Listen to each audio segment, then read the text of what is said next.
It is working. Sounds like it. Sounds like it. I forgot to check it earlier. That's why I'm. I forgot to. Good evening. Good evening. Welcome to Peace and Knowledge Thursday English meeting. If you have a cell phone on, please turn it to silent, vibrate, so we're not interrupted through the meeting. And quickly, a little rundown. We're going to have a little reading in a book called Happy Life, followed by opening prayer. Then we'll have our speaker for the night, and then we will have vibrations, followed by passes. So, I should have looked for the book, but I didn't think I was going to be up here tonight. So, but here it is. All right, let's get comfortable in our chairs.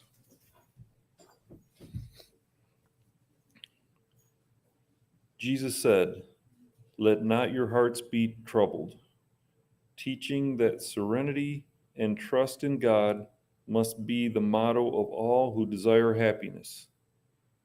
There is never a shortage for reasons for worry, which unsettles one's heart and life. Human existence is a chance to appreciate external values and inner enlightenment. If you trust God with your life and all your worries, everything will unfold naturally. Should a problem arise, serenity will take control and settle the matter properly. Therefore, do not let your heart or mind be troubled by misfortune.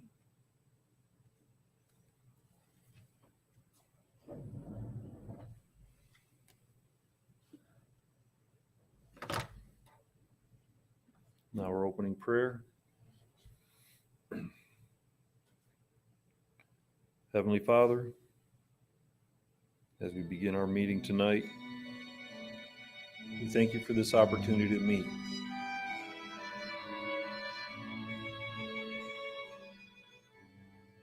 Guide our speaker tonight, that his message may ring in our minds and in our hearts as well. Watch over us each and every day and keep us on your path. And as we begin tonight, we say the words Jesus taught us: Our Father, who art in heaven, hallowed be thy name. Thy kingdom come, thy will be done on earth as it is in heaven. Give us this day our daily bread, and forgive us our trespasses, as we forgive those who trespass against us. And lead us not into temptation, but deliver us from evil. For thine is the kingdom, the power, and the glory are yours, now and forever. Amen.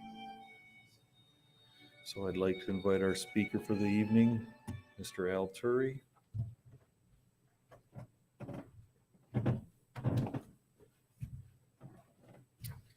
Thank you, Tim. Good evening, everyone. Good evening. Nice to see you.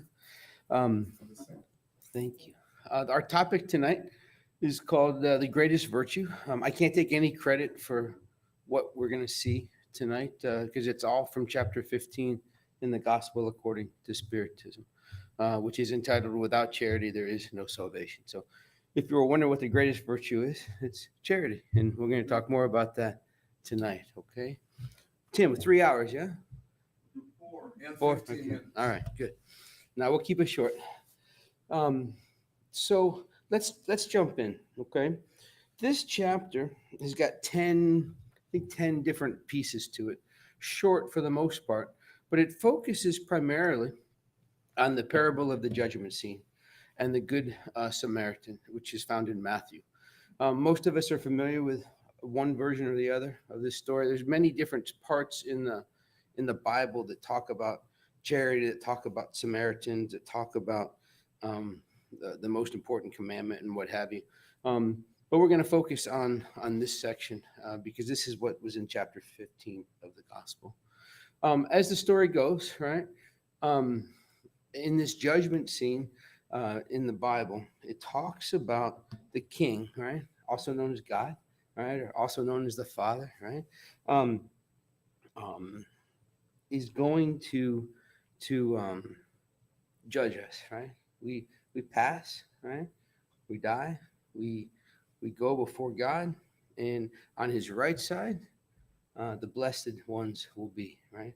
Um, what does He say here? Huh? Come, you who are blessed, take possession of the kingdom of heaven. For I was hungry, and you fed me. I was thirsty, and you gave me water.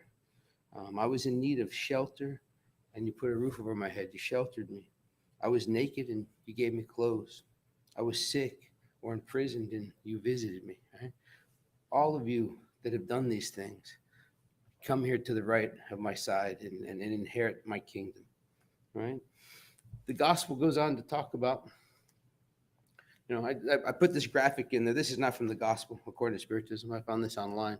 But there's a picture, right? Our left, his right, the blessed ones, the righteous ones. Yeah. The poor guys on the left didn't make the right choices, as it says, right? If you take it literally in the Bible, right? And he goes on to say, right? The Bible goes on to say that the righteous will answer him, as in being humble, right? What do you mean? When did I feed you? When did I clothe you? I never visited you, Jesus, right? Or God, right? Because they're humble, they're pure of heart, right? When did I do these things? Surprised, like they don't believe that they're deserving. And what does he say to them, right? Well, in Matthew, right, 25:40, Christ responds, right? The king will reply, truly I tell you, whatever you did for the least of my brothers or sisters, you did for me, right? In other words, love your neighbor, treat them well, be charitable. And that's, if you do it to them, you do it for me, is what hit home in these verses, right? So again, if you're on the right side, you did all those things. What about the folks on the left, the spirits on the left? What's going through there? Again, if this was literal, I'm not here suggesting that the gospel according to Spiritism takes this literally. But if that were the case, right, what do we read, right? Well, Christ tells us that next, those on the left will say, "Hey, Jesus, when did I see you homeless? When did I see you thirsty? When did I fail to help you? When did you need help? No way. When were you sick?" Right? Like me? What did I do? I didn't do anything wrong, right? How often do we play that game, right? With ourselves, with others, right? Or experience it from other people? And what's the answer that they're given, right? Well, Christ told them, right? As often as you failed to render assistance to the least of my brothers or sisters, you failed to do it to me. Plain and simple, straight and forward, black and white. Love your neighbor, not love your neighbor, not make the right choices, and you're destined for the pearly gates, um, eternity of joy and bliss, right? If you on the left, fire and brimstone and hell, right? Now, to continue, right? This is it's after this in the chapter 15 of the Gospel according to Spiritism that we get to Luke, right, where he talks about where they take this example, right? This is the law, right? This is going way back in time. Old Testament talks about an eye for an eye, a tooth for a tooth. Christ introduces the good news and loving your neighbor and being charitable, turning the other cheek. And at some point, Christ is being interrogated, right? What's that? It's kind of trick. They Oh, try to. absolutely. Yeah, absolutely. They try to trick him, right? Because they want him to commit, what's the word? Heresy, right? Right? Uh-huh. They want him to talk against the law, right? God's law, the Jewish law, what have you, the Old Testament, right? The law of the time. He's being interrogated and he's being asked questions and he's asking questions as Christ often does in the New Testament. He answers questions with questions to make you think or to see what you're thinking. So when Jesus is being interrogated and asked, "Hey, what is the most important virtue or the most important commandment?" Right? He turns it around and he says, "Well, to the priests, right? The law, right? The law of the land at the time, the priest." He says, "Well, you tell me, what's written in the law? How do you read it? And that's the law, as in the Old Testament. These are where you can find the different laws, if you will, right? Or what he's being interrogated about. And he poses the question to the priest, the expert, the lawyer of the time is also how they're referred to at times. And he answered it, right? This is the legal expert at the time, the biblical expert. He said, "Love the Lord your God with all your heart and with all your soul and with all your strength and with all your mind, and love your neighbor as yourself." And that's referenced in Luke, right? Again, these are the answers that when he reversed it on them is what he was told. And sure enough, that's the law. That's the truth, right? No issue there. And then the lawyer, well, after Christ tells him, "Yep, you've answered correctly. Do this, and you will live righteously," right? Um, then they try to trap him again, right? And the lawyer asks, "Well, okay, Christ, who's my neighbor?" And this is where we get the parable of the Good Samaritan. Okay, as depicted here, you've got a few people up ahead of the scene here. You've got a man here that's obviously injured, right? This is a scene of He was attacked. yes, he was. Thank you. Attacked. He was attacked. Yes, he Yes. was. Yes, thank you. Oh, please. um, he was attacked and left for dead, Yes. right? So remember, the first person that passed him, right? This was on the road to Jericho, right? He was beaten, left for dead. The first person that passes by in this parable is a priest, right? The highest level of human at the time, right? The pure, right? They live the law, right? They teach. Well, he crossed the street, right? Supposedly, he went by the person that was beaten. Then the next level of hierarchy in society at the time are Levites. They're not priests, but they're awful close, right? The Levite does the same thing. He walks right on by, leaves the man for dead, doesn't do anything to assist. Now, a Samaritan, which were considered heretics at the time, right? They weren't necessarily the favored class, right? The Samaritan stops and takes pity on the man that was left for dead, right? So the good Samaritan, right, does what? Go back to the picture, right? He picks him up, he wipes his wounds, he cleans him up, right? He gave the man a ride to an inn down the road, right? He put him up, he paid the innkeeper, fed him, clothed him, even left a little bit of money with the innkeeper. Said, "Listen, if this isn't enough, I'll give you more when I come back." So the Samaritan doesn't know the man, they're strangers, but he was in need and he'd helped. He came to his aid when two other people had passed by. So that's the story of the Good Samaritan. And when Christ is finished with this, right? He asked the Lord. Now Christ is asking the questions, right? He says, "Listen, I just told you this story. Which one of these people do you think was a neighbor to the man that fell victim to the robbers?" Well, obviously, right? We know what the lawyer said. I think we'd all say the same thing. It's pretty obvious. The one who had mercy on him, by all means. So, if we were to take the parable of the Good Samaritan, including the questions and answers from the attorneys, what the gospel according to Spiritism expresses in the next part of the chapter, I forget, it's item 4 or item 5, I think, that we could sum up all of Christ's teaching. If you took the whole gospel, right, all of his teachings, all the books of the New Testament, all the stories told about him from the disciples and others, you could sum up the good news. You could sum up his teachings with 2 words: charity and humility. Make sense? I often wonder, and I'll say this to people at times: you could be an atheist, you could be any other religion in the world besides a Christian, right? And I think we'd all agree with this, that if we all lived like Christ lived, right, with charity and humility, the world would be a better place. I'm not saying believe in Christ or that he's whatever he is. You keep believing whatever you want to believe. But if we just live by those 2, right, charity and humility, the world will be a much happier place, much more peaceful place. Fair enough? Yep. All right, cool. Insurance, we can add something. It's love in action. Yeah, absolutely. Sure. Love and action aim with it.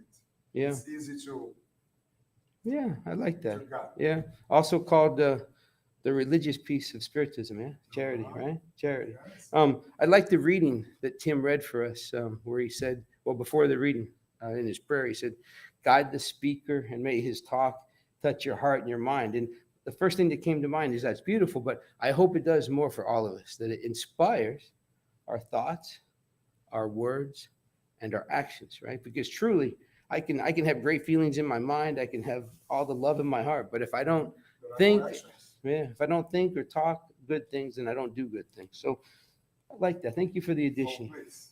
So, Please. um, in other words, right, with these two virtues, they conquer our biggest issues, right? Selfishness and pride. What I like to call, summarize in one word, which is ego. You know what ego stands for? Oh, yes. What does it stand for? I'm gonna get you on this one. Me? Yeah, what does it stand for? Again? I know I'm teasing. I'm being silly. Ego. Well, this is my definition. This is not from any book, but ego to me stands for edging God out. When I'm in my head, when I'm big chested and all proud and I know everything, there's no room for God in my life. Okay. Emmanuel sent a passage for us. Oh yeah. A little short one. And he said, if you see some bad virtues inside the heart, Yeah. it's because the good ones is not taking care of all the heart. Okay. I'm not gonna Oh, argue. I'm a good man. I'm a good man. But Carlos, I can see some bad things. Come back to Emmanuel. If you have some bad things yet, that's because the bad things control your heart. Fair enough. I'm not gonna argue with Emmanuel. Yeah, no, Emmanuel, no. Please, come on. So, Christ taught us in the gospel, right, or with his example, that if we can lower and reduce our selfishness and pride and live with charity and humility, that truly is the route to eternal happiness. And sure enough, I'm sure you can attest to this. On the days that you live with humility and charity, they probably go a lot smoother. Other people's offenses bother you less. Things that don't go quite as well don't hurt as much, so on and so forth. I think I could definitely say that about my life. When I don't let my ego get in the way and I put other people first or my pride in the back seat, I'm a lot happier. My pride and my ego cause a lot of my problems. But I won't bore you with my problems. Let's continue with chapter 15. And by doing this, we're taught, right, that the blessed, right, the folks that are living humbly and without as much pride, they're the meek, they're the peace loving, they're the merciful, the poor in spirit are the humble, and the pure in heart is what they teach us here in the Guiding gospel. our path. Absolutely. So they remind us in chapter 15 that Christ taught us, and this is not new to any of us, right? Love your neighbor as yourself. That's important. Do unto others what you would want them done, what you would want done unto you. Love your enemies. I always have a hard one to that one. What do you mean love my enemies? I got to invite them for dinner, right? I got to be nice to them. Well, they're not asking us to go out of our way to bring people over to the house and trust. You don't have to trust your enemies, but you shouldn't wish them harm. You shouldn't hope for their demise. You shouldn't seek revenge. Love them in the sense that you pray for them to improve, that you pray for them to follow their path. Pray for them to stay out of your way, right? Wish them luck, wish them Don't success. deserve the bad for things. Yeah, but don't wish them bad. Exactly. Forgive offenses. I don't know about you, but it's hard turning the other cheek, right? But that's what we're supposed to do, right? Practice good, right? Don't let the right hand see what your left hand is doing, right? Don't do good for show. Judge yourself before judging others. Nothing wrong with me. I'm perfect, right? It's not true, right? Everybody. Right? Oh, yeah, Right? that's going to do. We are here. And this is so easy to read. And some of these are easier to do than others, but they're all really hard to do every day consistently. But these are the things we need to work on. These are the things that will lower our ego, reduce our selfishness. The magic word is there. What's the, which Practice. one? Practice, yeah, right? Yeah, it's like exercise. If you're not doing it, you'll never start. You Fair never enough. will do. That's true. Yes, the exercise of the good things for charity, Yes. love in action, you start doing a lot of things around you. It's contagious too, right? Easy to see. It's contagious too. Oh, yes. Other people jump Oh, in yeah. and follow you. Oh yeah. Very true. So again, the gospel talks about humility and charity. They remind us that Jesus walked this path. He lived this path, right? He showed us by example with his thoughts, with his words, with his actions. And it wasn't just things that came out of his mouth, right? He showed us by example that our future happiness wasn't necessarily about our religion, about about the things we had. It was more about the way we treat other people. I mean, here's a man, a pure spirit, that prayed for the people that murdered him, right? Before he died, while they were in the process of crucifying him, right? He was humility, he was humble, and he lived the life of charity, obviously.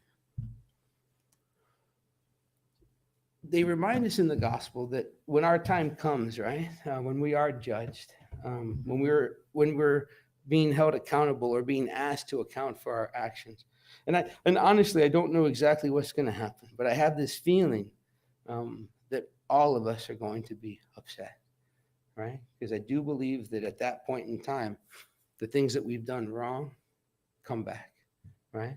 And I don't know about you. I try not to think about the things I've done bad. I try not to look backwards. I It's try the way to learn. Sure, but it's still painful. Yeah. You know, Exactly. I'd rather not hear the thousands of things that I've done wrong. But what they tell us here in chapter 15 is that's going to happen, right? You're going to be held accountable. But most importantly, right, you're going to be asked about one thing. You're not going to be asked to defend your actions. You're not going to be asked to explain yourself. You're just going to be shown, hey, you had some choices to make. You chose these things.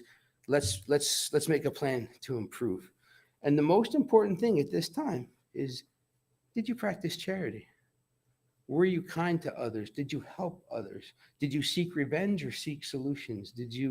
Were you humble? Were you proud? Right? So you're definitely gonna have some accountability for choices you made, but your good acts, your way you treated other people, the charitable piece of your life it has a heavy percentage of the accounting, right? Were you good to others?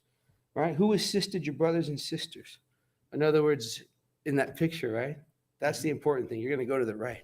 Not literally, but if we're thinking that way, if you did all those things and you were good, you're going to evolve with less pain, less suffering.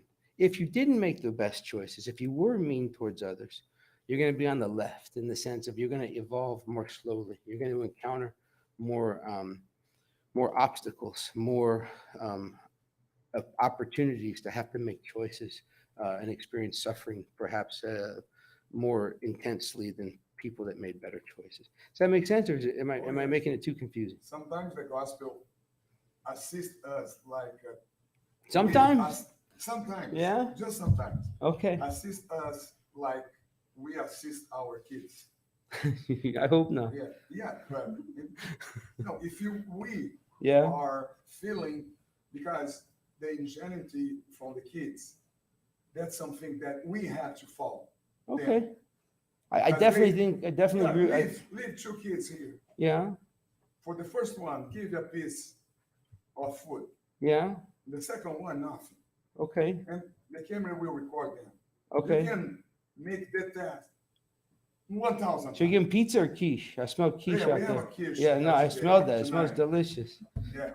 Yeah. I don't cook very well, but I'm doing my best. They'll be the judge. They'll let us know. Yes, yeah, don't judge. Okay. As you said, don't judge. Right. But if we act like a kid, because the kid will divide. Oh, they'll share, you mean? Yeah, okay. Immediately. You think? 1,000 times the test prove. Really? Doesn't matter if the kid is a black or Japanese, if you're white or a You're telling me if language. I put two kids in the front row and The give one first person one- a slice, The first one receive yeah, something good, or toy or food. yeah, The second one, nothing. 100% of the time they share. You think? 100%. All right, I They love that's record it. awesome. It's What age?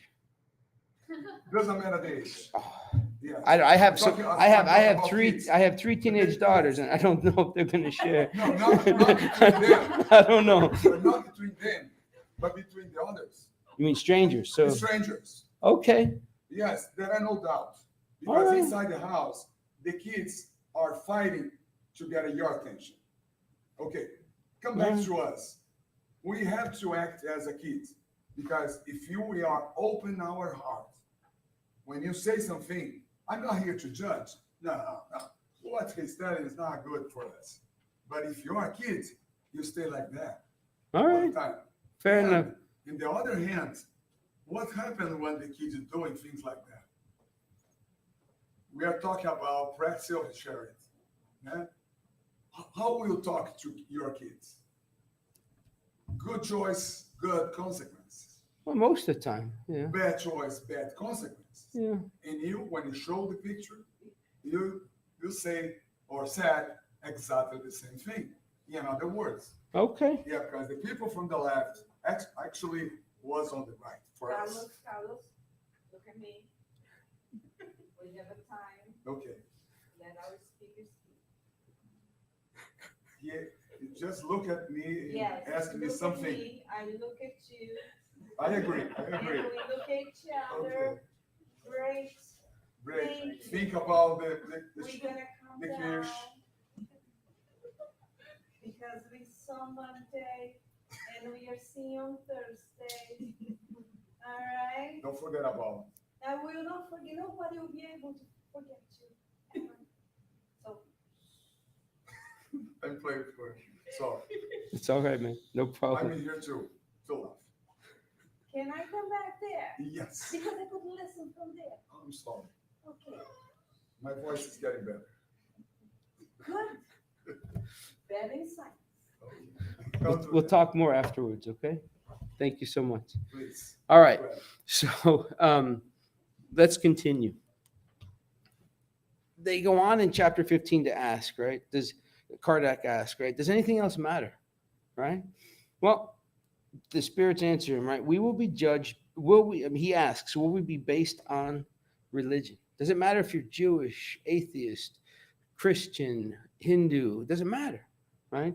Will a distinction between our specific beliefs? How many different forms or sects of Christianity are there? Anybody know?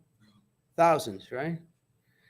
Are they? Can they all be right? Of course. Right? So the point is, it doesn't matter. No, you're not going to be judged on anything else other than the good you do in the world, the good you do towards people.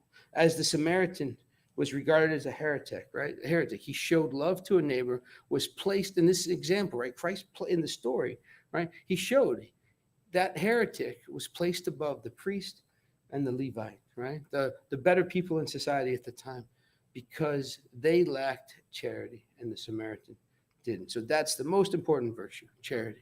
And that's what's most important when you're being when judgment comes. So they remind us that making charity, right, is critical. It's not just one of the conditions of salvation, right? It's the soul condition, right? Like my play on words. Soul condition, condition of the soul. I did that. I try. I don't know. The condition of the soul depends on charity. What does charity mean? Does charity mean I got to whip out my checkbook and donate thousands of dollars? No. Does charity mean I have to go feed the homeless every week? No. Absolutely not. This is part of. She's going to come out again. I'm telling you. You do not want her to come out twice. I've seen it happen once, and I never want to see it again. Trust me. Is it Carlos? Is that your name? Yeah. You don't want to see it. Okay. She gets smoke and fire. It's seriously, man. You don't want to do it. You just can come back for a little word there. It's the soul. Most of the time, we are So- spiritists. So it's the most important thing. And charity doesn't mean you have to make a show out of it. Doesn't mean you have to go out of your way to make sure you're recognized for it. This is my issue. I'm not judging you if you do this, but I have a hard time putting charitable donations on my tax return because I feel like I don't want to ever do charity, so I get the tax write-off. My accountant says I'm nuts, but the point is, I just want to do good for the sake of doing good. Um, and the gospel would agree with us on this, right?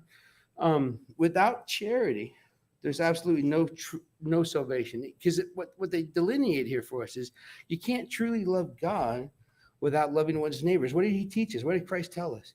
Hey, whatever you do to the least of my brothers or sisters, you do that to me. So if you can do that to other people, then how do you really love God, right? And conversely, right? Nor can one love one's neighbor without loving God. It's an extension of that. And everything done against the neighbor is done against God. So it all adds up. Now, as we progress in chapter 15, Paul reinforces that charity is all of these things, right? It's patient. Well, I'm not real charitable on the turnpike in the morning when I'm going to work because it irks the heck out of me when people are doing 60 in the fast lane, right? Or cut me off going slower. So I prove to myself every morning that I'm being more patient because I don't tell them they're number one anymore. I don't honk my horn, right? I don't have rage and try to get in front of them. I'm getting more patient, but I still have a lot to do because it irks the heck out of me. I'm telling you right now. Kind. I do my best to be kind. I'm sure you all do, but I'm not kind all the time. I make poor choices on that somewhat frequently, right? If we really look to it, analyze it. Benevolent, right? What is charity not? It's not envious, right? It's not being envious of what other people have. It's not giving to try to get in that group so you can get more, right? It's not rushed, bless you. It's not rushed, rash, or hurried. It's not full of pride. It's not scornful, but it's patient, kind, and benevolent. Charity doesn't look after its own interests, right? You don't give to get. You shouldn't give to get. It doesn't take offense. It doesn't become upset by anything. It doesn't suspect evil, and it does not rejoice in injustice. If we experience these things in our life, then we are lacking charity according to Paul. We should work on it. We should not be impacted by these things. And we practice charity when we have less and less of this in our reaction to things. He goes on to say that charity rejoices in the truth, regardless of what it does to you. I mean, something bad you could be experiencing a bad action of some kind or have a bad consequence of some charity that's being done, and you would still rejoice in it because you see the bigger good, right?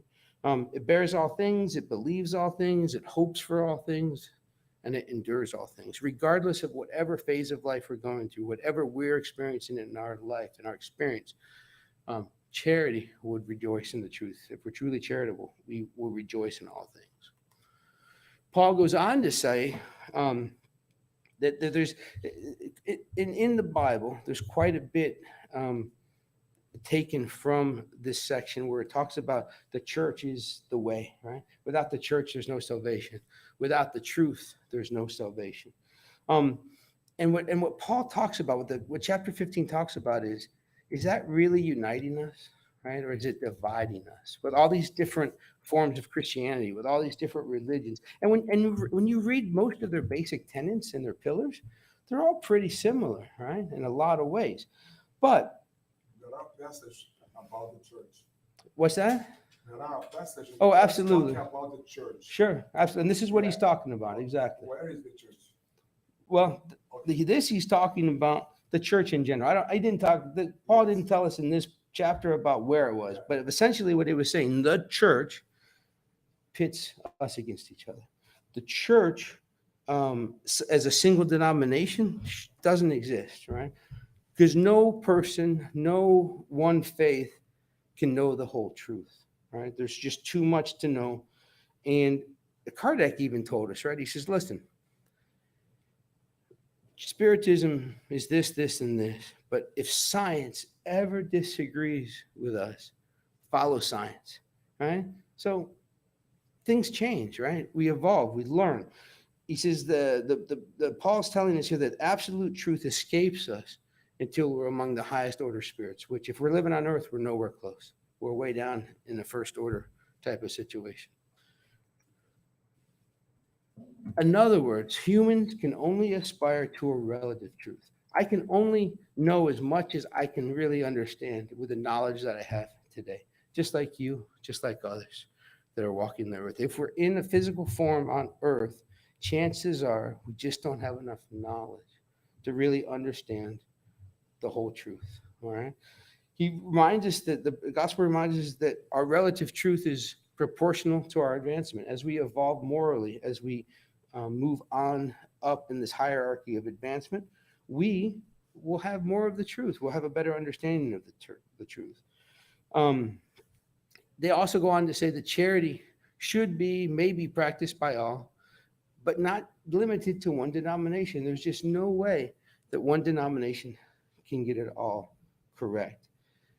And he tells us that if we ever hear this statement, without Spiritism, there is no salvation, we should never hear that, because Spiritism doesn't teach a single righteous answer in the sense of we're right, everybody else is wrong. For those of you who are new, what you'll never experience in a center like this, which you should never experience, is hey, you got to convert. You got to come over to our side. All faiths are welcome. Atheists, you're all welcome. It's not about what Even you. me? Carlos, much. even you, buddy. Okay. Even you. Just asking. Absolutely. Absolutely. The point is, Spiritism does not profess to know it all. It shares a lot of wisdom, it shares a lot of knowledge from many different sources. But if science proves us wrong, we're going to go with science. And as we evolve, we are going to learn even more than what we're being taught now. So this is a graph that I can't take credit. I borrowed it from Livia. She borrowed it from somebody else. I have no idea who created this. But this is how I like to sum up this evolution piece, right? The relative truth of where we are today is down here in this third order, right? We're imperfect spirits. We were created many lifetimes ago, simple and lacking knowledge on the bottom left. And through successive lifetimes, we will reach Christ-like perfection, right? That pure spirit type perfection. And as we do, more and more of that relative truth will be understanding to us. We'll have more knowledge, and we will be less and less tied to matter. We will be less and less tied to ego and pride. We will be more and more emanating from a place of love. Make sense? Yeah. All right. That's all we need to know. We can go home. No, but No. when you talk about church, we think immediately about the temple. Well, you do. Maybe everybody may not. Yeah. Where is the temple of the God? I don't think that's what we're here to talk about, Carlos. I don't know. You tell me later. Yes. All right? The Because temple Paul, of the God is outside. she's going to come out, Carlos. I'm telling you. You don't want that to happen. All right? So how do we advance? How do we wind up here? Why am I right here today?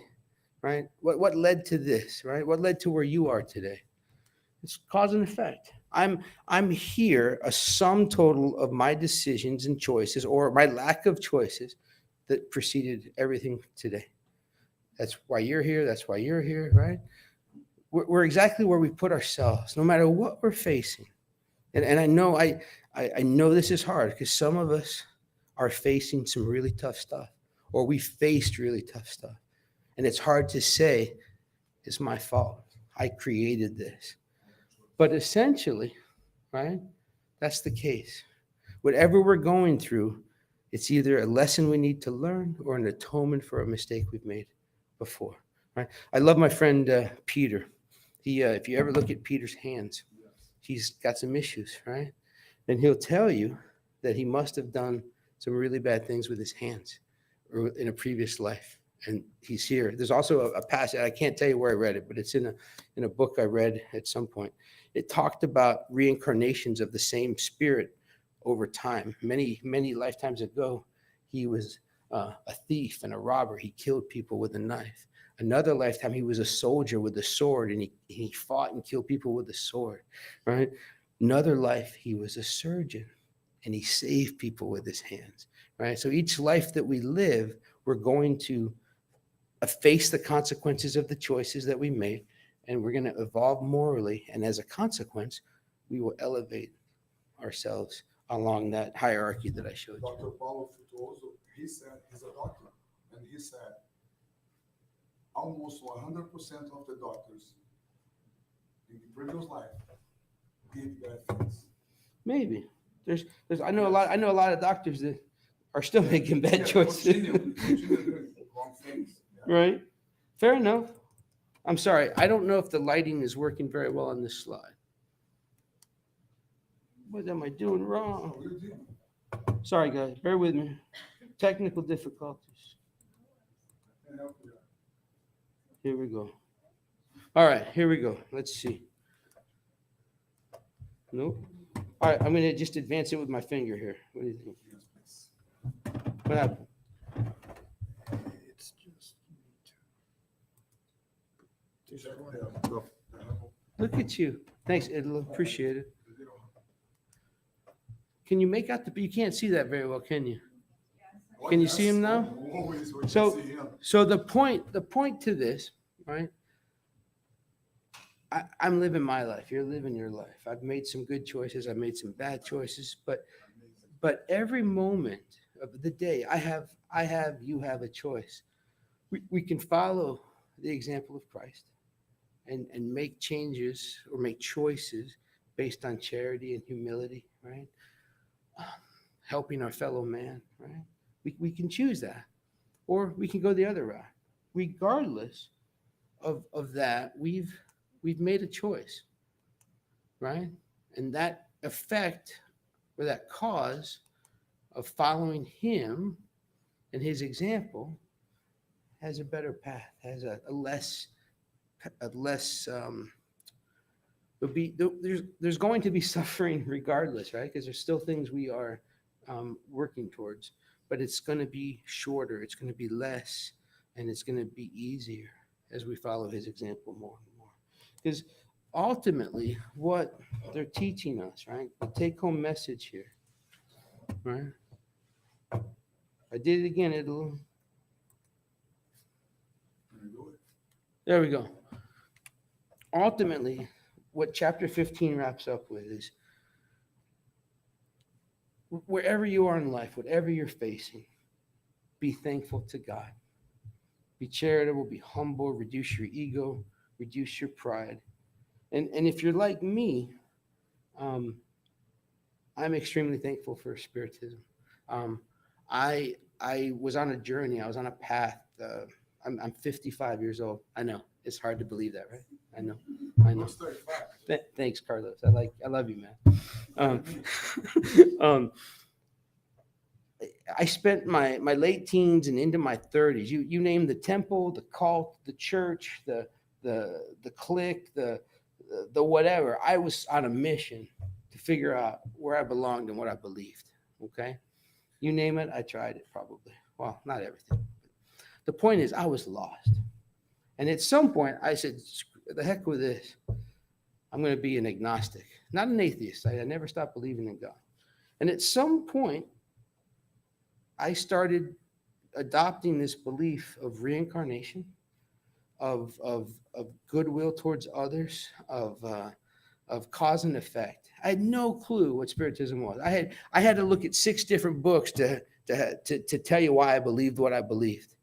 And I met this wonderful woman about 18 years ago, and she let me take her to the airport. She needed a ride to the airport. We were at a conference together. And on that car ride to the airport, she asked me, "What do you believe?"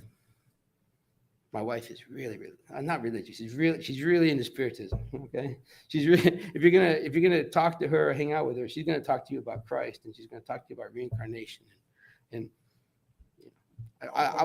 what's that? All connected. Absolutely. Well, yeah, definitely. So on that ride to the airport, I was just happy she was spending time with me and that she was, going to talk to me. I was not expecting her to ask me what I believed. So I reported to her what I believed. I said, because at this point in my life, it's like, I'm not going to hide. This is what I believe, right? You want to know? I'm going to tell you. And as seriously as anybody could, she basically said to me, "You're a Spiritist." I said, "What are you talking about? I don't even know what Spiritism is. I don't know what Spirit is." "Oh, no, you're a Spiritist." Next time I saw her, it was 2 weeks later. I lived in Tampa. She lived in Atlanta. And I went and saw her.